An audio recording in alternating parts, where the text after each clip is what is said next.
हुआ के घर वाले काफ़ी ज़्यादा परेशान हो चुके हैं कि आखिर इस लड़की का क्या बनेगा, क्योंकि दिन ब दिन उसके जो ख़यालात बदल रहे हैं, दिन ब दिन उसके जो एहसासात बदल रहे हैं, ये देखकर ऐसा ही लग रहा है कि ये लड़की बहुत ही कोई बड़ी मुसीबत में फंसने वाली है।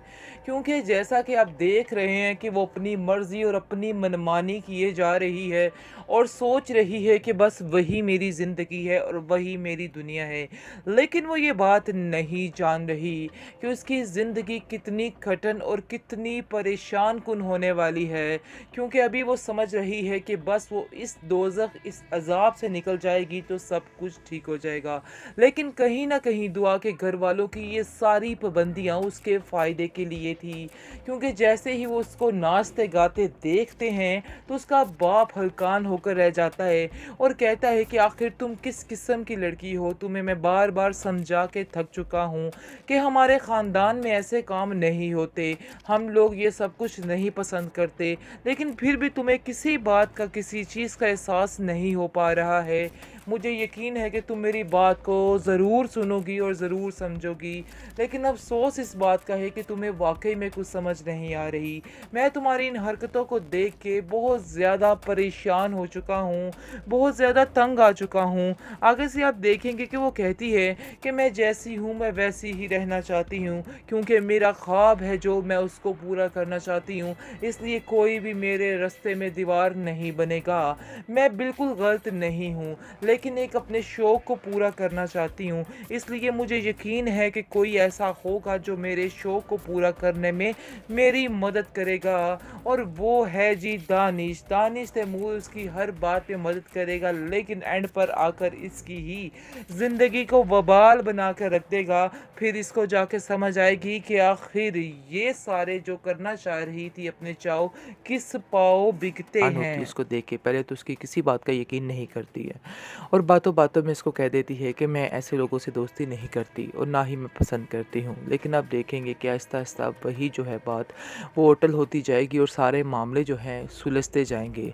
लेकिन वो समझ रही है कि शायद जो पुरानी ज़िंदगी इसने खोई है, वो ज़िंदगी इसके लिए बहुत ही फ़ज़ूल किस्म की ज़िंदगी थी और उसका नाम भी लेना गवारा नहीं समझती है। लेकिन आने वाली ज़िंदगी को वो बहुत ही बेहतरीन ज़िंदगी तस्वर कर रही है। वो नहीं जानती है कि उसकी ज़िंदगी में किस कदर कांटे बिछने वाले हैं, किस कदर तकलीफ़ें आने वाली हैं। वो अपनी ज़िंदगी में खुश रहना चाहती है और चाहती है कि बस अपने माज़ी को मुड़ के भी ना देखे। यही दानिश उसको समझाने की कोशिश कर रहा है और उसको कहता है कि तुम अपने माज़ी को मुड़ के भी मत देखना, तुम्हें सारी खुशियाँ मिलेंगी, सब कुछ मिलेगा। इसलिए बेहतर यही है कि अपनी ज़िंदगी को अच्छे तरीके से और नए अंदाज़ में शुरू करो, क्योंकि मुझे लगता है कि तुम्हें अपनी ज़िंदगी को सही तरीके से गुज़ारने की ज़रूरत है। मुझे समझ नहीं आ रही कि तुम जैसी लड़की को इस कदर जुल्म के साथ क्यों रखा जा रहा था।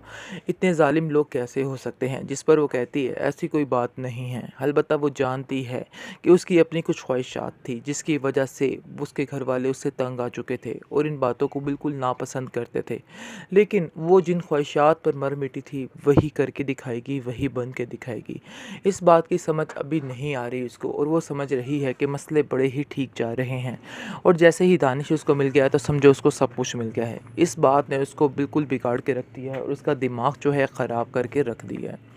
लेकिन असल माजरा वो नहीं समझ रही कि अपनी ज़िंदगी की असल जो उसकी मुसीबतें हैं, असल परेशानियाँ हैं, वो अब शुरू होने वाली हैं। वो समझ रही थी सब कुछ गुज़र चुका, लेकिन मज़ीद अब शुरू होने वाली चीज़ों को वो नहीं समझ पा रही है और वो कहती है कि मेरी ज़िंदगी में इस कदर परेशानियाँ आ चुकी हैं कि मैं क्या बताऊँ, काश वो टाइम ही रहता तो अच्छा था। बेहतरीन ड्रामा सीरियल जानिसार आप देखेंगे इस ड्रामे में कि हिबा बुखारी की ज़िंदगी में कितनी ज़्यादा तकलीफ़ें हैं।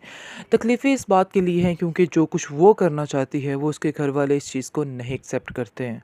वो बहुत ही सादा मिजाज लोग हैं और उनके लिए ये चीज़ें बहुत ही ज़्यादा अजीब हैं, लेकिन हिबा बुखारी इस सब चीज़ों से तंग आ चुकी है और वो कहती है कि न जाने कौन सा दिन होगा जब मैं यहाँ से चली जाऊँगी, क्योंकि मैं अब इन लोगों में रह के तंग आ चुकी हूँ।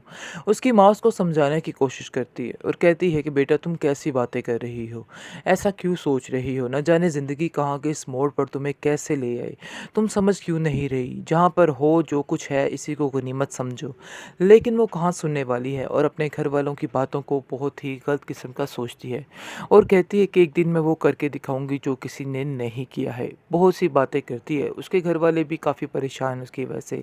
उसकी ज़िद और हठधर्मी की वजह से भी काफ़ी ज़्यादा मुश्किलात का सामना उनको करना पड़ता है। उसका बाप हर वक़्त इस बात के लिए परेशान रहता है और कहता है घर वालों से कि इसको समझाया जाए। ऐसा ना हो कि कल को मज़ीद कोई इतनी ज़्यादा आप लोगों के लिए टेंशन खड़ी हो जाए।